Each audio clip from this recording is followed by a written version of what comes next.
नमस्कार मंडळी, आज आपण बघणार आहोत ठरलं तर मग मालिकेच्या या भागामध्ये अर्जुन सोनलच्या घरापाशी आलेला आहे आणि तिथं त्याला बघतो तर कुलूप दिसते, तिथं कोणीच दिसत नाही. मग एक वाट सुरू त्याला रस्त्याने जाताना दिसतोय आणि तो त्याला आवाज देतोय की आणि तो म्हणत असतो हे तर सोनलच्या आईवडिलांचंच घर आहे ना. 2008मध्ये यात्रेमध्ये आग लागली होती, त्यांची मुलगी त्याच्यामध्ये हरली होती असं.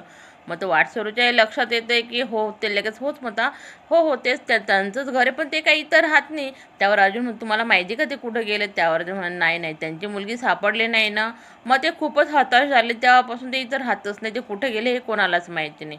आता अर्जुनचाही नाविलाज झाला. मंडळी मैनेस पेटे सावंत म्हणता बघा हेच एवढंच माहिती होतं, कारण हाच पत्ता माझ्याकडे त्यांचा आला होता. मग आता तिथून अर्जुन कुठं जातो हे काही समजायला मार्गाने मंडळी श्वेता प्रिन्सेसला घेऊन अस्मिताकडे येते आणि तिला सांगत असते अगं अर्जुन सरांनी फोन करायला लावला होता, गौरी प्रिन्सेसचा ताप उतरला की मला कळव बा असं म्हणून. मग अस्मिता म्हणते ठीक आहे अगं, बरं झालं तू यायला आणलं तर, कारण याच्यावर खेळेल तरी कमीत कमी ती असं म्हणून. दोघंही छान खेळताय बरं का. प्रिन्सेस बघा किती छानशी त्याच्याबरोबर खेळते मंडळी.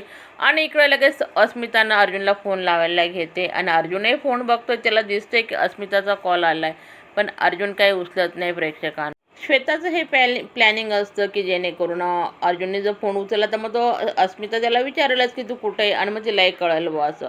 आणि दुसऱ्या दिवशी सर्व सकाळी न्यायालयात आलेले आहेत. चैतन्य प्रतापरावांना म्हणतो अर्जुन कुठे आहे, अर्जुन तुमच्याबरोबर आला नाही का? त्या प्रतापराव म्हणतो अरे आम्हाला असं वाटलं की तो तुझ्याच बरोबर असेल, कारण तो रात्रभरचा घरीच नाही आलेला आहे. आणि हे म्हटलं तर सर्वजण टेन्शनमध्ये आलेले. आणि अश्विन म्हणतो असं कसं काय, असं वाटलं की तो परस्पर आलेला असेल. कल्पनाताई म्हणतो अरे आम्ही रात्रभर त्याची वाटच बघतोय, मग आता काय करायचं. लगेच अश्विन म्हणतो मी फोन लावतो बरं का. आणि चैतन्यही त्याला म्हणतो की हो लाव बरं का फोन. तितक्यात सचिन आणि राकेश दोघंही वेश बदलून आतमध्ये आले मंडळी. आता यांना आपण ओळखतोय तर बाकीचे ओळखतीलच ना. आणि तोपर्यंत सायलीला घेऊन इन्स्पेक्टर सावंत येत आहे आणि इन्स्पेक्टर सावंतला सायली म्हणत असते की मला थोडंसं बोलायचं चालेल का बरं त्या आईंची. मग ती कल्पना त्यांच्याशी बोलते मंडळी. तितक्यात लगेच असतो सोनलचा काका जो असतो ना कदम, तो पण न्यायालयामध्ये येतो, म्हणजे त्याला जे पोलीस असताना ते घेऊन येत आहे. आणि त्यांच्या पाठोपाठ लगेच सोनलला येताना दिसते. आणि त्यात लगेच सायली म्हणतात ही सोनलच असली पाहिजे ना चैतन्य भाऊजी. त्यावर चैतन्य म्हणत असतं की हो ती सोनलच आहे, पण वहिनी आता आपल्याला बोलता येणार नाही बरं का तिच्याशी. त्याच्यामुळे सर्वजण तिच्याकडे बघताय मंडळी. आणि तितक्यात जज साहेब येत आहे आणि जज साहेब आल्यानंतर आता यांना समजलेलं आहे सचिनला आणि राकेशला का अर्जुन काही अजून आलेला नाही बुवा. आणि चैतन्य अर्जुनला फोनच लावतोय, कारण सर्व आता अस्वस्थ झालेले, अजूनही अर्जुनचा पत्ता नाही असं म्हणून. आणि इकडे श्वेता, मैफत आणि प्रिया यांचे तिघांचे व्हिडिओ कॉल चालू आहे. आणि त्यावर प्रिया स्वतःबरोबर खूपच कॉन्फिडन्स आहे. ती म्हणत असते मी इथं जेलमध्ये असल्यानंतर सुद्धा एवढं काही केलं, पण तुम्ही बाहेर असून काहीच कामाचे नाही आहे.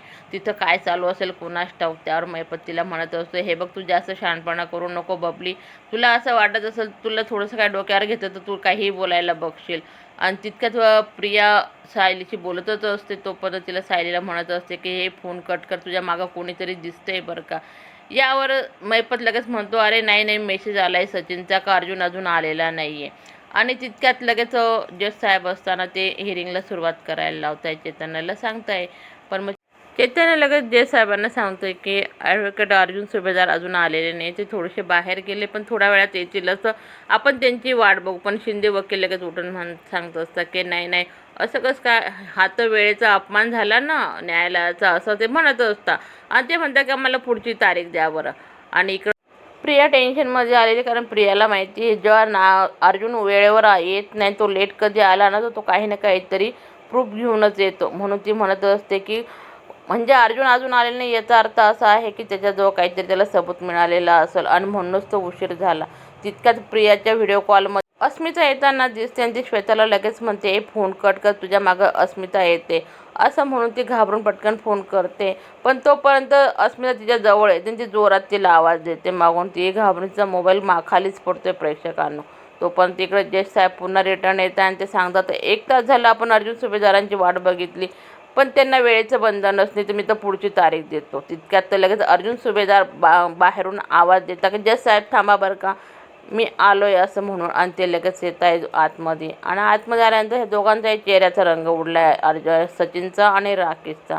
आणि मग आल्यानंतर ते म्हणत असतं, कारण अर्जुन लगेच सायलीकडे बघतो आणि सायली दोघं एकमेकांना, अर्थात तर साहजिकच आहे, सायलीला अर्जुनला बघितल्यानंतर खूपच डोळ्यात अश्रू आलेले प्रेक्षकांनो. आणि त्याच्यानंतर अर्जुन सांगायला सुरुवात करतो शिंदे वकिलांनी जे काही आरोप केले आहेत माझ्या क्लायंटवरती असं त्यांचं म्हणणं आहे की ते मुलींची तस्करी वगैरे करत होते. खरोखर असू शकतील कदाचित, असं म्हणजे तो सांगण्याचा प्रयत्न करतो, पण तसं काही नसतं.